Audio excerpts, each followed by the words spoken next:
we want it to feel, like you are playing really two characters when you sit down to play a Beastheart. It's just that one of them is the person who can speak and walk around, and it's more socially acceptable for them to walk into the tavern, and the other one is a giant cat or a ball of ooze. Welcome to the Character Sheet, your home for all things TTRPG and fantasy news. And today we have a frequent guest of the channel, the incredible James Introcaso from MCDM Games, who is also a big part of their new Backerkit campaign for Draw Steel Year 1, which is what we're here to talk about. So, James, thank you so much for joining us again.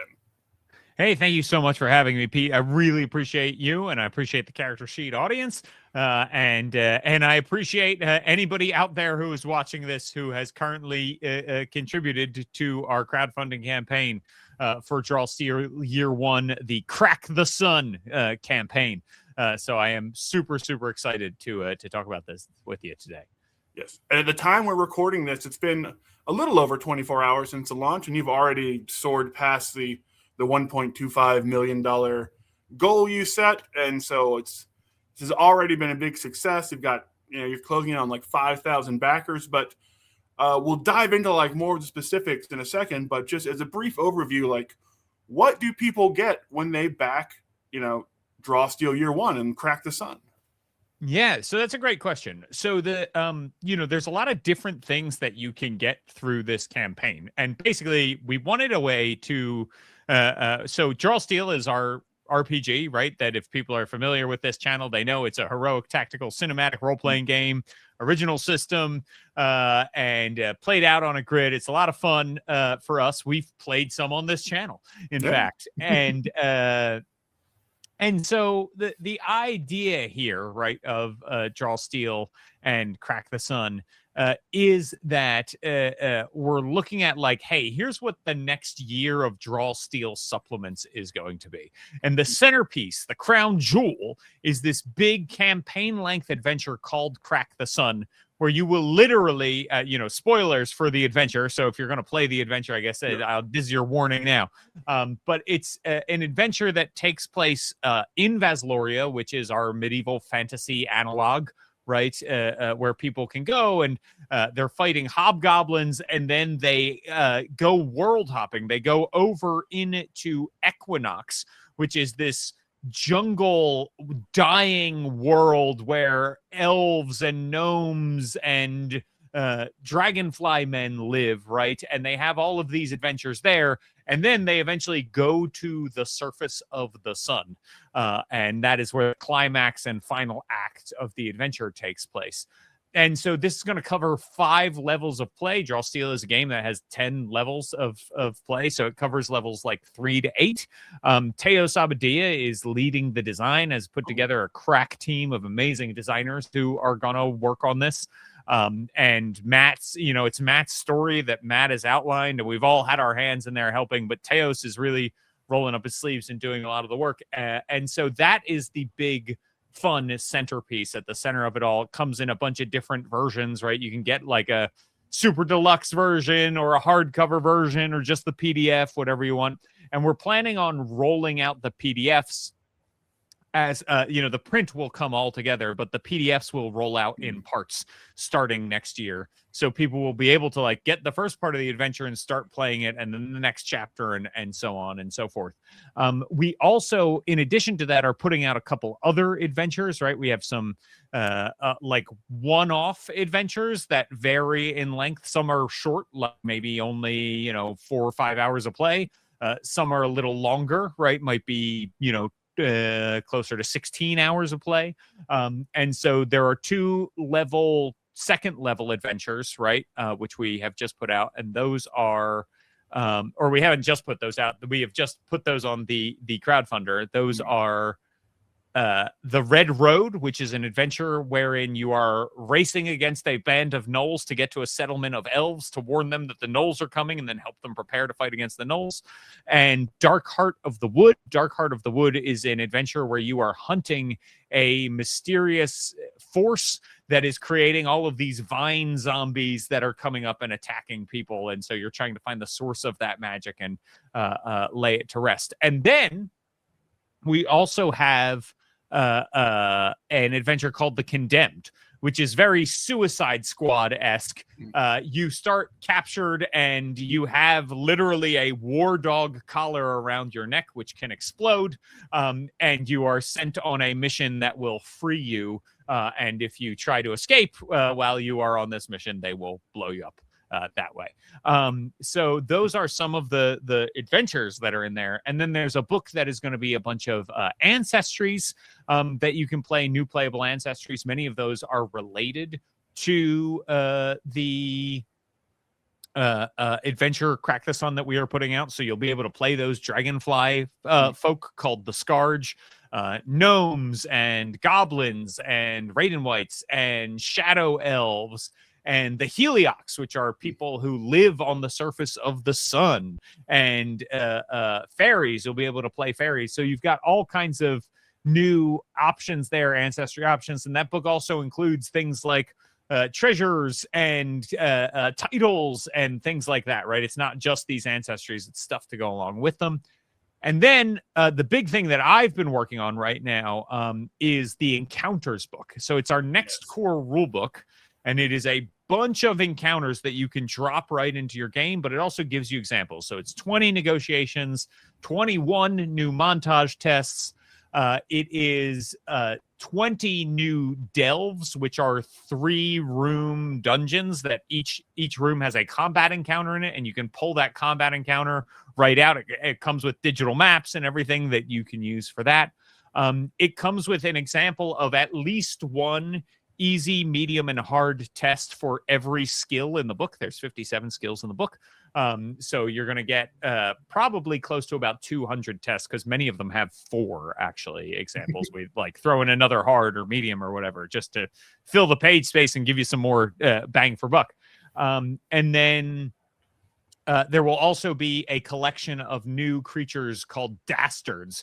These are named creatures who are not like giant villains. They're like lieutenants and stuff that you can throw into combat encounters and fill out your bands from our monster book with some variety.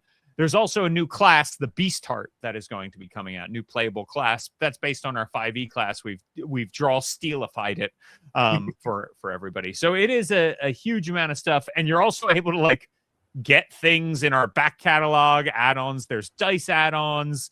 There's a director screen add-on. And so there's a bunch of different stuff that people can get. And this was us saying like, okay, Draw Steel's out. We know a lot of people wanted the core books. Do you want to, now that it's been out since the beginning of August, do you want more? Right? Like, do people actually want to play this game? Do they want more? It's a referendum for us as a company to see, like, should we keep making stuff for this game and supporting it? And I am pleased to say the answer is yes, we absolutely should. Thank you for telling us that. It's amazing. And so basically for Crack the Sun, which is like that huge campaign that the core of the kicks, or the not the Kickstarter, the Backerkit. Don't go to Kickstarter, go to Backerkit. Otherwise you won't find it. But just Google Crack the Sun and you'll find it. Yeah. So yeah, that's basically it's your first real, like, it's your first big like opus adventure. It's your first big like Pathfinder had Rise of the Rune Lords, and 5th Ed had Tyranny of Dragons, and now Draw Steel's coming out with this big 300+ page, 5 book long mega adventure. Yeah. And it is the first one MCDM has ever made for any system, honestly. Mm-hmm. We didn't make one for 5e. We made a lot of adventures in Arcadia. We made a lot of adventures that we put out in like Kingdoms of Warhold and Strongholds and Followers, but we never, and we did a Book of Lairs, right? But we've never made a giant like end-to-end, everything's related and interconnected adventure like this together as a company. We've all worked on various giant adventures at different companies where we've worked, but this is the first time we're doing it together as a company, and we're really, really excited to do that. And bringing in Teos Abadia, who's got a ton of experience working on longer adventure paths, both, work that he's done with the AC Inc. book, and also work that he has done through Organized Play. Organized Play, every season, you're putting out a giant series of adventures that are interconnected and happening at all tiers of play. It's even more complex than putting together a hardcover book in most cases. So we're really lucky to have him at the helm of this thing, putting it all together. And he's got some great writers who have worked on big adventures as well. No, that's awesome. And then one of the adventures you talked about that I was really fascinated by when I saw the campaign for it is the Condemned. And then the Condemned, unless my memory is mistaken, I think this is the first adventure MCDM's put out where it's an adventure of that size. It also has like a full set of pre-gens to play. So is this sort of like something that could potentially be like the launching point for what winds up being like Drawsteel's version of like Pathfinder's Iconics? Like, are these characters we could keep seeing coming back? Yeah, so we definitely, right, like if you play the Delian Tomb, right, we give you pre-gens, but they don't have a backstory. Yeah, they don't have names. Yeah. Right, like we're like, here is a tactician, go play this tactician, right? But you get to decide the character details and all that kind of stuff. Whereas the Condemned, we're like, here's a person, here's a name, here's what they did that got them into trouble. Now, you don't have to use them in the Condemned. You can use your own characters. However, that, like, if the Condemned is popular, right, again, we're looking to see, like, how many people like it, how many people play it, how many people enjoy it. I would love to see this is Condemned 1, right? And that there are more Condemned adventures where we see more of these characters. And it might be that, like, you know, I don't know, but it could be that, like, you know what, we're going to add another Condemned character who can show up now and is now a playable character. This person who was an NPC in the last one might be playable in this one, right? And I think it gives us an opportunity to really explore that. I know Matt is really excited about these characters and helped create them because he wants to write fiction for them, right? And so it's been really, really exciting that Jordy is working on it with Matt and with a guy named Paul Hughes, who has done a lot of design for us, actually was the lead designer of the Beastheart. And they're all kind of working together to create them, along with our art team then, who is coming up with the look for these guys, which creates a conversation of like, oh, I didn't realize this person would look quite that mean. That's really cool. How does that affect their personality, right? And that sort of thing. So yeah, you're absolutely right, Pete, that like it's the first time we've done pre-gens like this, and we would like to see these characters continue into other iterations for sure. Oh, awesome. And we talked just a second ago about the Beastmaster, and it's become very popular recently for like Critical Role just did it with Robbie Damon's character in Campaign 4 with Cadigan, where the Ranger class has traditionally just been this impossible to really kind of, you know, make distinct class. Like a class has always struggled being like I'm a ranger, but I'm not as spellcasty as a druid, and I can't quite shoot as well as a fighter who's the archer. But with the Beastheart, especially at least with the 5th ed version you guys put out, you found a couple unique spins on that made it much more like cohesive as a character. And now that it's in Drawsteel, like what would you say most separates the Beastheart from, you know, what people think of when they think of like a classic D&D style or Pathfinder style ranger?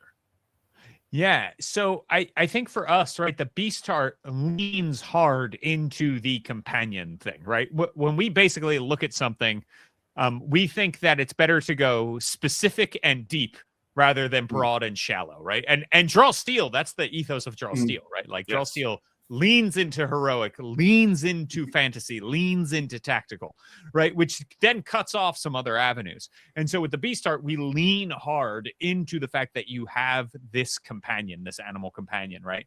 Who becomes fantastic and levels up with you and becomes greater. And so the big thing is like, hey, my companion and I become powerful, and I, the hero, become a little bit more animalistic and a little bit more like my companion as well as I level up. And so it's sort of, you know, I think one thing when we think about rangers, it can be hard to think of an iconic ranger who fits what D&D is doing, right? Like I think the iconic ranger for a lot of people is Aragorn, right? But like Aragorn, you could say in D&D terms, is a fighter too, right? A fighter who has some skills that are associated with rangers, but like he doesn't have spells per day, you know, he doesn't have, right? And I'm sure Lord of the Rings fans are freaking out and ready to fight me in the screen, but right, like there's a lot of things that like, So we said, like, who are iconic Beasthearts? Who are people that we think like really bond with animals and really like make that connection something awesome, right? Somebody like Mowgli, right, from the Jungle Book, right, is like a Beastheart. Someone like Tarzan, right, who has this, chimp friend. Like those are people that we think of as like that's what makes them distinct, right? That they have this very themselves wild and primal connection to nature, just like the animals do. And then the other thing that's important about those characters is it is not a like I am the master and you are the pet relationship. It is a partnership, right? It is like, no, I work with my panther companion and we are equals in this relationship. We work together. And so that was really important to us, that it was like, we wanted to feel, like you are playing really two characters when you sit down to play a Beastheart. It's just that one of them is the person who can speak and walk around, and it's more socially acceptable for them to walk into the tavern, and the other one is a giant cat or a ball of ooze, or right. And that's the other thing, because it's a fantasy world, we get to have fun, right? So we can have a gummy ball, right, which is a big ball of ooze that rolls around, be your companion. We can have a drake, right, like a small dragon companion, all that kind of stuff that we expect to see. You can see those companions. In addition to, one thing we found out, the 5e Beastheart, everything is pretty much fantastic. And we had some people say, like, I kind of wish I just had a bear, right, or a wolf. And we're like, okay, so we added that stuff too. You can just have a big old bear or a big old wolf, or you can have a hellhound, right? And so we've got that, both options for you. Yeah, I love the idea now of like an enraged Mowgli like riding into battle on the back of a like armored Baloo. Yes, yeah, exactly, right. But also, and you mentioned it briefly, and it's also in the backer kit. But you can be have a companion that's a gelatinous sphere. Are there any other gelatinous, legally IP distinct shapes that you could be friends with? There are, I think that is the only ooze option that we have right now. Now, it's possible, right? Like, one of the great things about the Beastheart is we can continue to make more companions in the future. But we do have a lot of good companions. In fact, while I'm talking to you here, I'm going to vamp for a second while I pull up the Beastheart just so I can read some companions out to you. But there's a dinosaur, I know that. There is a bear, there's a basilisk. There is a boar, right? Everybody loves a boar. A condor, yes. A drake, we talked about the drake. There's an elemental, right? You can have like an elemental spark with you, which is like a little roving sort of cloud of lightning, right? That is your friend, a sort of air elementally type thing. Hellhound we talked about. A light bender. You can have as your companion. So one complaint about the Beastheart last time was that until Flea Mortals came out, there weren't a lot of cat companions that came with the Beastheart. Now, if you have Flea Mortals, you've got all these. But the Lightbender is basically our version of a cat that can appear to be in one place while actually being in another. A beast what displaces, perhaps. Yes, a legally distinct beast what displaces. So we've got that. We've got the panther. We've got a big old spider. A sporling, which is something that we introduced in the 5e Beastheart. It's a picture of myconid, but a myconid that has more like animalistic properties and is not a sapient being, but is a sentient being that runs around and bites things and eats folk. So yeah, there's you're gonna see a lot of that. And a wolf. So yeah, we've got a lot of stuff there that people will be able to use as companions right when the Beastheart drops. Amazing. And we've talked about the new class, and then before we do a little bit of a deep dive into Crack of the Sun, it's a much different campaign. Crack the Sun. In Shadow and Sun, we've got 8 new Ancestries coming our way. Like, what are some of the big standouts from there? Like, you talk about the Dragonfly people. We've got the Heliox that live on the sun. Like, what are some of the more fun ones to design that fans can expect to see in the new book? Yeah, so for me, right, having the Heliox I think is going to be cool, and having the Scourge is cool because they are unlike we could draw allegories to any game, right, and say like, oh, they're like this, they're like that, but it's unlike anything we've really done here at MCDM before. And so I'm really excited to bring those to folk. The Scourge are almost like World War I British flyboys, right, fighter pilots, and that like we have a couple different ancestries that might allow you to fly, but the Scourge do it better than anybody else. And they are risk takers, right? And they're sort of, their culture in Equinox tends to be bold and brave and daring and that sort of thing. And the Heliox I really like because they are these elemental folk who can kind of change what they're about, right? So they can change their element from day to day, right? And say like, I'm feeling fiery today. I'm gonna feel wintry tomorrow, or not wintry, but I'll feel watery tomorrow, right? That sort of thing. But the other thing is, remember that in Jarl Steel, we have so far revealed 7 elements, right? So there's earth, wind, water, fire, those elements that are pretty classic in any setting. But then we also have the void, right? We have rot, and we have the green, right, as elements as well. And the Heliox are also part of those, because the idea is that the sun is made of all elements of creation, right? Because it provides a nourishing and a creative force. So you'll be able to choose from like 7 different aspects each day. Every time you take a respite, right, you'll be able to say like, okay, well, this is what I want to do. So I'm really excited about that. And Willie Abiel really needs a shout out here. He's done a lot of work leading this book. And so we'll see them. We also have the Gull, and the Gull are humans, right? But they're not Homo sapiens. And so they are, again, they're like more, they have chosen specifically to like not build roads and not do that kind of thing, because they have a connection to chaos and the natural world, that they like don't want to like cut down trees just to clear a road for a path, right? They're like, there are paths here already, we'll just use those, right? That kind of thing. And so that's their culture, but it's also this innate connection to chaos and creation that they have that allows them to do that. So, and then, we've got shadow elves, we've got gnomes, we've got fairies, we've got goblins, and we've got my personal favorite, which is the Raiden Whites.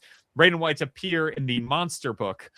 They are little rat men who can be rather heroic, right? Like picture, the Three Musketeers, but rats. And so I'm really excited for Robin Hood Mousefolk coming in and being heroes. I can't wait to create my Raiden White troubadour, who swashbuckler, who will save the day. Oh, so it's a race for all those Redwall fans out there. Exactly. Yeah. I mean, and then you talked about the Heliox. Let's talk a little bit about Crack the Sun. One of the things that seems very interesting about it, especially based on the artwork that was revealed in the backer kit, is it seems like when you are jumping from realm to realm, not only are you jumping to like a whole new world, it seems like, at least by the time you get to the sun, you're almost jumping to a different technological level of fantasy, where it seems like the Heliox with their elemental powers have almost a borderline sci-fi aesthetic to this sort of settlement they've created on the sun. So are you going to base it? It feels like you get to not only jump worlds, but at some point even you get to kind of jump genres within this adventure. Yeah, so I think we're going to learn a lot more about the timescape, right, in Crack the Sun. I know we will. And one of the things that is true of the timescape is that there are different levels of technology. And if you've ever read a book called A Fire Upon the Deep, they sort of describe space in this way that, like, as you go down in this space chart, technology gets a little it's harder and harder for technology to work, right? And I think if you think about the world of the timescape similar to that, except that like there's these two balancing forces, right? One is like magic and supernatural forces, and one is technology. And it's like as we get closer and closer to worlds where certain technologies may not work as well because of the nature of science and the world there. The ability for those worlds to have magic in them increases, right? And so I think you're going to see a little bit of that play out. We're not going too far from Orden, right? We're just going to the sun. But the big thing that means is that there are places where their space technology has been created, right? Spaceships and things like that. And it's got sort of if you look at this art, you can see it's got that 70s retro future kind of vibe to it.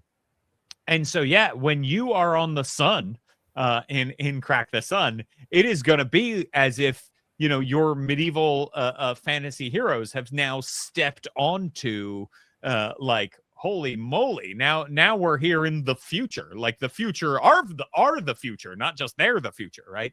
And so that is going to be a really fun thing, I think, for people to play out and have like a what is going on kind of moment, right? Like people are going to have a lot of fun role playing, stepping out onto the sun for the first time. And there's a really, really nice piece of art of the surface of the sun, because the surface of the sun in our game is something that you can like walk around on and that sort of thing. And so the surface of the sun and the buildings that have been built there and a big spaceship kind of landing in the middle of this spaceport that people should check out. It's great. Or maybe it's on screen right now. I don't know. That's true. Not to give you extra work to do. No, I've pulled all the images already. Oh, good.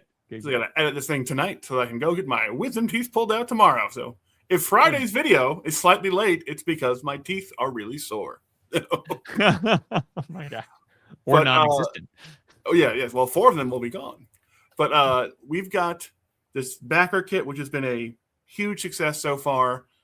And I think the last really big question is, since this is going so well, is this kind of the new way that you envision releasing Draw Steel going forward? Like every year we come forward and we have like this big Kickstarter or backer kit of this menu of here is all the delicious Draw Steel entrees for 2027 for next year. And these all come out at the end of 2026, and fans get a chance to kind of use the backer kit to show like, you know, what they want more of. You know, it's a good question, and I think probably the folks at MCDM, right, our operations team, who really looks at like how should we do this and how should we decide to go to people and get funding, will probably look at this after it is done and make some sort of decision. We've talked about that, right? We've talked about like, hey, maybe it's like a once a year model. Hey, this year, you know, it's Draw Steel year 2, and the theme is this. Right. And we'll go from there and see how it goes. Or it could be that it's like, you know what? I think it might be better if we do products one at a time or that sort of thing, because we're always trying to, our main goal, right, is survive and make sure in this world where prices continue to rise, where people play all kinds of games and do all kinds of things for entertainment, that we are providing something that people want, right? And giving them the best possible quality of that thing that we can. And so it's going to depend on not just us, but other factors in the world for what our next crowdfunding thing will be. Certainly, this model has been extremely successful for us, which is great. And thank you out there to everybody again. Thank you to you, Pete, for having us on to talk about it, and to everybody who has pledged so far. And for people who are going to pledge, or people who are going to buy after the products come out because they want to be assured that they will. I get it.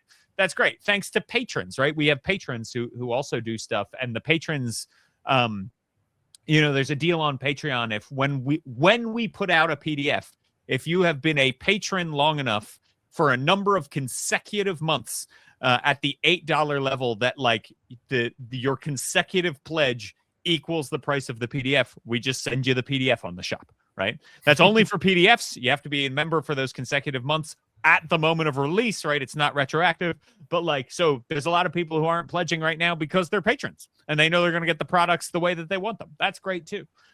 Thank you to those people. And so all of that is to say, maybe. And then I guess one last super quick question, and it might be one that we wind up cutting and we can't even answer because I just thought of it, but we've got The Beastheart coming out in 2026. Is there a chance that we will have? I know that there's other characters in the works, or is there anything far enough along to tease in terms of like a new character class for Drawsteel that might hit the Patreon or might even hit release in 2026? It's going to depend on how well the rest, right? We funded. And so we know that we can make everything now. And so it's a lot of factors that there are other things we would like to put out in 2026. We'd like to put out the operator class, for instance. Yes, that's right. Yes. We'd like to put out some sort of like scholarly mage wizard class, for instance, right? Maybe an alchemist. Maybe an alchemust. We'd like an alchemist out there. That's a thing we've definitely discussed. We've discussed the acolyte, right? We've discussed putting out more subclasses for the classes that exist and more abilities and things like that. And these are all things that we want to do and things that we have lots of ideas for. It's just a matter of, will we have the funds to also then hire people to make the things that we need for those extra things as well, right? And part of that is, how much does the crowdfunder overfund?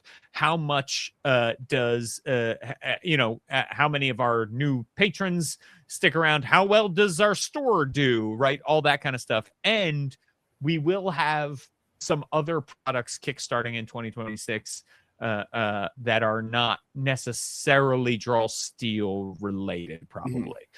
So I'm sure I will reach out to Pete and beg to come on this show when that occurs. But yeah, I'm currently working on a role-playing game called Crows. That is a dungeon crawler, right? It is not a heroic tactical fantasy. It is a survival horror dungeon crawling game that town building, right? That is part of it. So that's a thing that we're going to be working on. So there's a lot of different things that we're trying to do. And we'd love to do even more for Drawsteel in 2026. It's just a matter of, will we have resources and will we have the time? We know that we have time to put out everything that's in this giant crowdfunding campaign. And so our hope is that the campaign and the sales on the shop and the Patreon and everything else does so well, we can make even more. So yeah, we'll see. Yes, and then on the off chance they're watching, Alex Ward, Brendan Lee Mulligan, fellow Kingdom Death enjoyers, if you've been waiting for like a new kind of iteration on what that could be, on that sort of concept, Crows seems incredibly interesting. So keep your eye out on that. Thank you. Yeah, that's high comparison praise, so I appreciate that.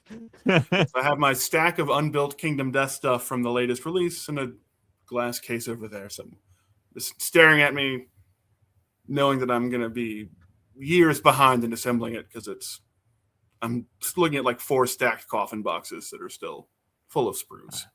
I get it. Just gonna have to get to one day.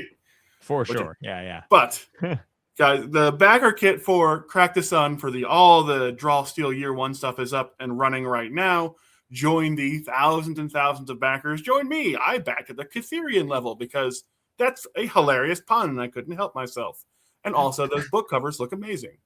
So, check it out. Drawsteel has been one of the delightful campaigns I've started this year. It's been such an amazing year for RPGs, and Drawsteel is a huge part of that. So, James, thank you again for coming on, guys. Check out the backer kit. The link will be in the description, or you could just Google, Crack the Sun backer kit. You'll get right there. But thank you so much for joining us and talking some more Drawsteel. Thank you for having me, Pete. I appreciate it. I appreciate all the work you're doing on the character sheet, and I appreciate your audience for being awesome. So thank you. All right. And guys, we'll be back with another video tomorrow. And until then, be good to each other and stay safe. Yeah, smash that like and subscribe. Woo! Hey, there we go. That too. The YouTube stuffs.